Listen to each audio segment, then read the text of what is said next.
Swami Nikhileshwaranand is a BTech in Chemical Engineering and a postgraduate in Industrial Engineering. However, in 1976, he renounced the material world to join the Swami Vivekananda mission. Swamiji is an educator at heart, having founded schools and training institutions in Gujarat. He is committed to world peace, happiness of mind in everyday life. Swamiji is a much sought after speaker in many international conferences for his views on interreligious dialogue. If you would like to watch more such quality videos, please subscribe to Vishwashanti Darshan, a channel dedicated to world peace. Please don't forget to press the bell icon. आहार निद्रा भय मैथुनंच सामान्य में तत् पशुभिन्नराणाम धर्मो ही तेषाम अधिको विशेषः धर्मेण ही न पशुभि समाना. You will become animals. Do we want to become animals? Do we want to become dishonest? Do we want to become untruthful? Do we want to become violent? Do we want to destroy others? These feelings of self-service to humanity, all these will come only if we follow religion. So, blacksmith method will not work. Second is Procrustes method. प्रोक्रुस्टस नाम का एक बहुत Greek देवता था. वो पर्वत पर रहता था और जो भी कोई आता था उसको ऊपर बुला के करता था, उसकी आगता स्वागता करता था, उसको मेहमान गति करता था. और उसके पास एक बिछाना था. He had a bed. और उसकी ऐसी धारणा थी कि जो उसका बेड है वो परफेक्ट बेड है. जो आदमी आता था उसको सुलाता था. यदि आदमी लंबा होता था तो उसको पैर काट देता था. बोले my bed is the uniform bed, is the perfect bed. और यदि कम हो, यदि बिछाना बड़ा हो, उसके पैर, उसकी हाइट कम हो, वो पैर खींच करके लंबा कर देता था. क्यों? वो सोचता था मेरा ही खटिया सबसे बढ़िया खटिया है, परफेक्ट बढ़िया है. यदि तुम खटिए के अनुसार नहीं बन सकते, तुमको मैं मोड़ूंगा, पर मेरा खटिया बराबर है. उसी प्रकार से सब धर्म के कहते हैं मेरा धर्म सच्चा है, बाकी सब खोटे हैं. ऐसा जो कुछ लोग बोलते हैं उसके कारण मिसअंडरस्टैंडिंग होती है. तो प्रोक्रुस्टस मेथड विल नॉट वर्क. तो फिर तीसरा मेथड है इंटरफेथ हार्मोनी की, जहां हम इस सभी धर्मों को सम्मान करें, जितने मत उतने पथ. और इसीलिए यहाँ पर रामकृष्ण मिशन में स्वामी विवेकानंद के नियम के अनुसार हमारे सभी धर्मों के, हमारे यहाँ बुद्ध जयंती मनाई जाती है, क्रिसमस ईव मनाई जाती है, गुरु नानक जयंती मनाई जाती है. यही मैंने बात वहाँ बम्बई में क्रिश्चियन हिंदू डायलॉग हुआ था, मैंने कहा था we not only do dialogue but we practice. और यहाँ पर भी मैंने देखा कि आपके चेयरमैन साहब प्रैक्टिस कर रहे हैं. यहाँ पर ऑफिस में देखा तो यहाँ पर कुरान भी है, बाइबल भी है, गीता भी है, एक साथ हैं. This is what was exactly the view of Swami Vivekananda, that let us respect all religions, we will follow our own religion. हम अपने धर्म का पालन करेंगे, अपना धर्म नहीं छोड़ेंगे. किसी को अपने धर्म छोड़ने की आवश्यकता नहीं है, क्योंकि सभी धर्म अपने रूप से अपने अपने में महान है. आपकी जो रुचि हो उसके अनुसार आप धर्म को पालन कीजिए. आपकी जो रुचि हो उसके अनुसार आप उस ईश्वर को, अल्लाह को मानिए, परंतु बाकी लोगों को रिस्पेक्ट दीजिए. और इसीलिए यहाँ पर हमारे यहाँ रामकृष्ण में सभी प्रकार के आते हैं. हमारे सन्यासियों में क्रिश्चियन सन्यासी है, जो ओरिजिनल क्रिश्चियन है, अभी भी क्रिश्चियन है, फिर भी सन्यासी है. हमारे यहाँ इस्लामी है, मुसलमान है. कुछ मुसलमान ऐसे हैं जो हमारे यहाँ मुसलमान बनकर के सन्यासी बने, अभी भी वो अपने धर्म का पालन करते हैं और रामकृष्ण का, विवेकानंद का नाम लेते हैं. तो हमारे सभी धर्मों के लोग हैं, सभी देशों के लोग हैं.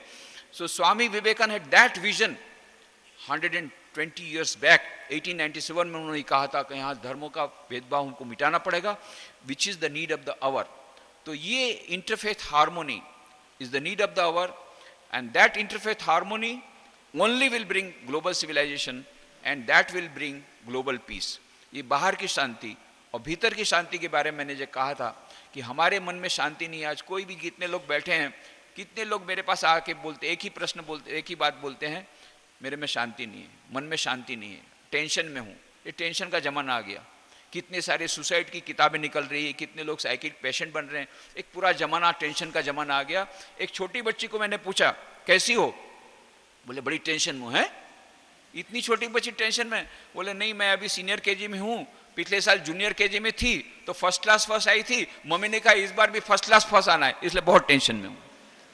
ये इतने छोटे बच्चे टेंशन में आते हैं, इतना बड़ा उनको ये बर्डन पड़ जाता है एजुकेशन का.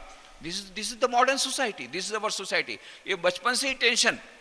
इतने छोटे बच्चे पर टेंशन, कंपटीशन का युग आ गया। That is number one, why we are becoming like this. Second, कि एक बड़ा राक्षस हमारे समाज में घुस गया।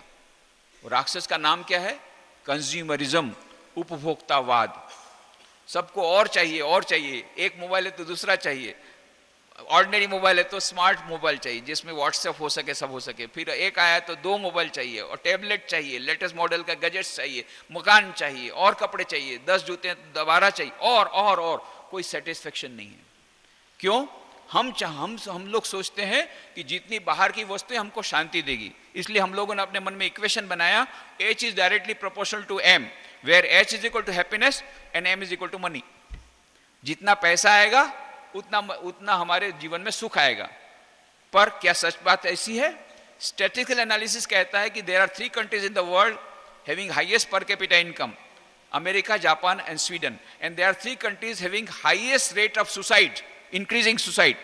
What are the countries? America, Japan and Sweden. And there are 3 countries in which people are becoming psychic patients, more and more number. What are the countries? America, Japan and Sweden. तो equation क्या हुआ? H is inversely proportional to M. जहां जितना ज्यादा पैसा है, पर capita income है, वहां उतने लोग ज्यादा मानसिक रूप से अशांत हैं, इसलिए तो सुसाइड कर रहे हैं और साइकिक पेशेंट बन रहे हैं। Don't take a wrong message. मैं ये नहीं कहना चाहता कि पैसा हमारी जिंदगी के लिए जो आवश्यक नहीं है, पैसा बहुत आवश्यक है हमारी सुख शांति के लिए, बट पैसा हमारे जीवन का उद्देश्य नहीं बन सकता। हमारे जीवन का उद्देश्य सुख और शांति, पैसा उसका मात्र माध्यम बन सकता है।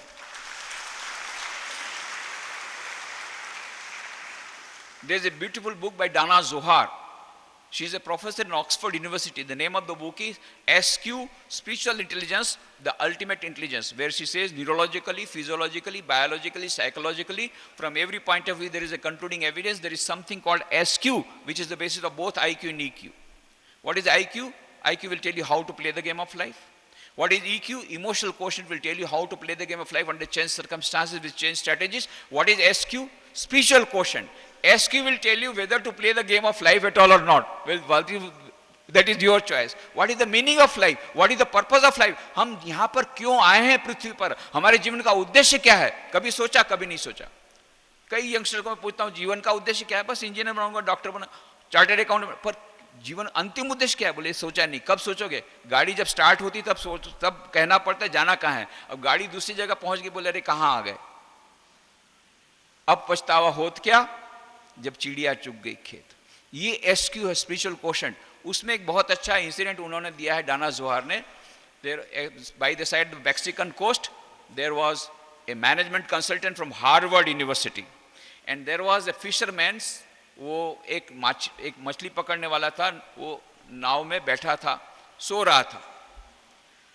दोपहर का समय था। उसने कहा ए मछली क्यों नहीं मारता है रे, अभी दोपहर का समय। बोले बाबूजी सुबह सुबह मेरे को बहुत बड़ी मछली मिल गई, उसको बेच दिया तो मेरे को पैसा मिला, मेरा आज का कमाने का कोटा पूरा हो गया, तो अभी आराम फरमा रहा हूं। अरे इसमें भी कोई कोटा सिस्टम होता है रे?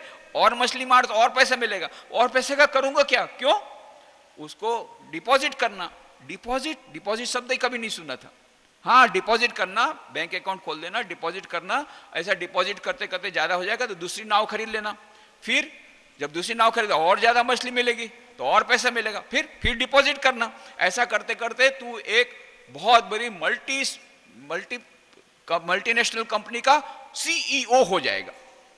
फिर अपना मैक्सिको से तू हेडक्वार्टर न्यूयॉर्क कर लेना, सारे वर्ल्ड में जाना, सारे वर्ल्ड में जाकर बिजनेस एक्सपांड करना। फिर जब ऐसा एक्सपांड करेगा, बहुत घूमेगा, तो नेचुरली ब्लड प्रेशर बढ़ेगा, हार्ट प्रॉब्लम होगा।